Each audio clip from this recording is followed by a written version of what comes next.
Alright, so I had the idea of using some more CD-ROM parts as the lifter motors. Unfortunately, these mechanisms don't work because the tray will slide when the motor seizes, so that won't hold any weight. So these two are out. This one, the gear slips when you get to max extension, so there's no holding power there, and I need to be able to hold weight, so that won't work. This one I thought would work, and I got it all hooked up here and attached, and then the motor fry. This one here works. It has the right kind of motor. It didn't fry when I tested it. It's pretty heavy, and it's the only one I have left. So I think I'm going to go ahead and look for something else, maybe some servos, because I'm running out of time. I got a wonderful box of junk, and one of the things in it is a CD robot jukebox. So I'm going to go ahead and disassemble that and see if I can't find some servos. And it looks like I'm in business. We got some micro servos here. I hunted around until I found a frequency where it stopped humming, and playing with the duty cycle, I can make it work.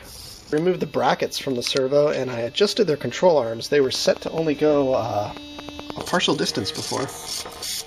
So now I get a full 180 degrees of motion. This is max duty cycle, and this is minimum duty cycle. I've got my cutting edge IBM A21. It's pretty heavy.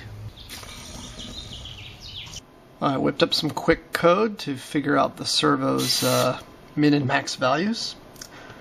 Strangely enough, on these servos, I got 225 and 75 as my pulse out value, which are in 10 microsecond increments. So we get a value of 0.75 milliseconds and 2.25 milliseconds for min and max on this particular servo, which is a GWS micro STD servo. And added the servo logic to my existing CD Avenger program, and it seems to be running the lift motors correctly.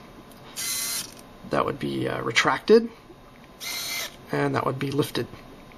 Because I'm in a bit of a hurry, instead of finding sockets to put these in, I'm just going to go ahead and solder them directly onto these headers.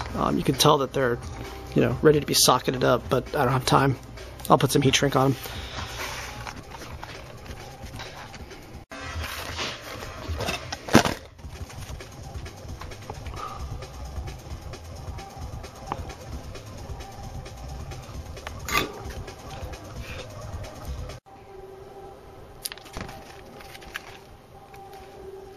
I was going to get a bigger one.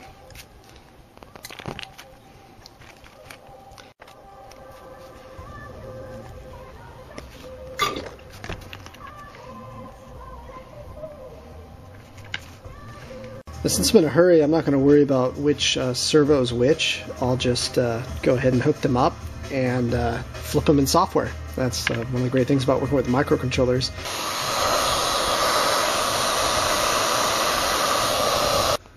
Okay, looks like I need a brown wire for that.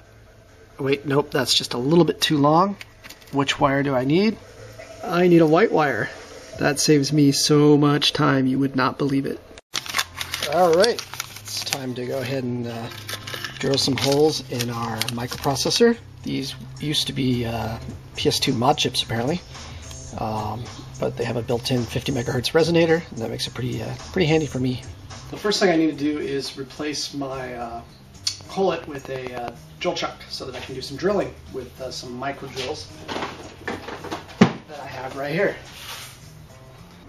Alright, I got my bit mounted, and now I'm just lining up on my drill point here.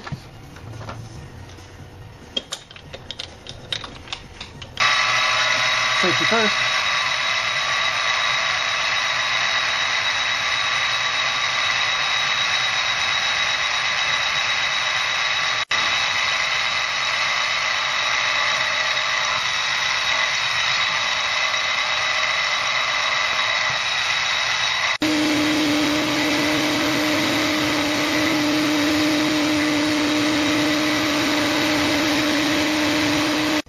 Alright, I sawed one of my dual row header pins in half.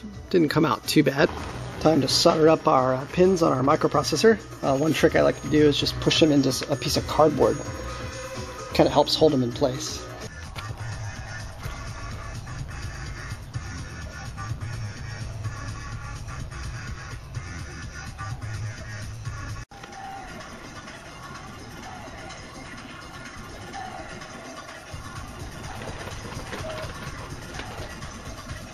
Time to use the glue gun. There we go. Now all that's left is everything that doesn't work. Here we go. Carpet test number 1. Guaranteed not to work. I'm so positive.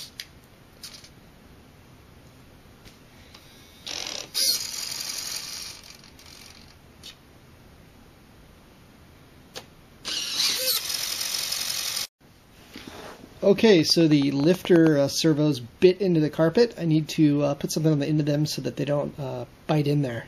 I'll be right back with some sticky feet.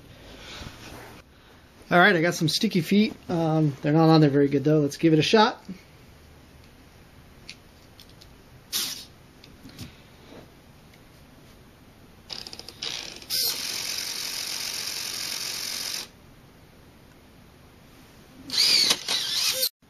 Okay, I've added some reinitialization logic, so it should retract the tray automatically and reset the drive motors.